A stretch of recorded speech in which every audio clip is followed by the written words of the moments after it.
Okay, guys, good morning. It is a few minutes to 9, and we are in for a tight, range-bound, limited fun day.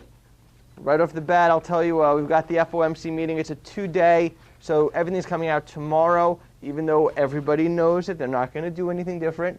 Doesn't make much of a difference. They're going to use it as an excuse not to move the market very much. This market has definitely seemed like it's running a little bit out of steam potentially. However, it doesn't matter. You're not going to get the big death knell, and you're not going to get the big run-up and squeeze, because both sides are looking at the exact same thing, which is we've got a day of reprieve to figure out which way we want to go and what want to happen. So first of all, look for your individual spots in your individual situations, which means in this situation, at least we're getting towards it, look to fade your open. Number came out. Number was actually pretty good. They ran it initially. Now they pulled it back.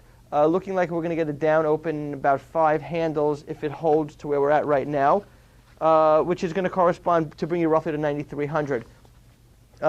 My guess is the market's going to hold 92, 90-ish type of number, maybe, what is it, 80? Eve? 80, 88? Yeah. So it's probably going to hold that, that range. Open down there and slowly take a move up. It might rip up, come back in, defend it again, and start moving up slowly. But you're going to be range bound, give or take 75 points in a day. I don't see very much more of a of a situation. But use that open to fade that open. So I'm going to probably use it 2 ways. I'm going to use it to short stuff that's opening up that I think is not going to hold. For instance, oil. They're looking to hold oils open this morning. The commodities pulled in from up 65 or 70 cents now. Commodities pulled into down to up about 15 or 20. So the stocks themselves haven't pulled in enough. So I'm going to probably throw some out to short off the open, especially the drillers. Look to take the first move down. Then I'm going to look for the stabilization on that same sector as well as some of the other sectors, and I'm going to start buying.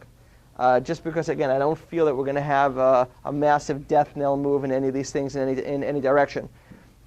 Aside from that, it's all individual situations.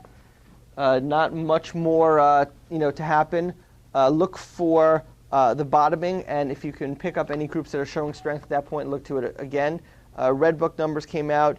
They looked fairly weak from what I saw, and retailers are trading weak, being led, or at least it was being led before a little by Target, which seems to have made up a lot of its loss because of the Pershing Square news. They cut their stake down. Now, anyone who doesn't know, Pershing Square was trying to buy a big stake in Target and have them roll out all their real estate into a separate REIT.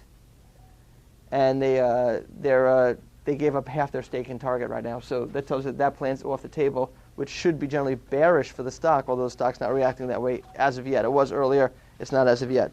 So just once again, watch yourself. Don't go crazy. Just look for your levels which you want to get in on. Be a little bit conservative if you have to today. You'll make it tomorrow on the FOMC.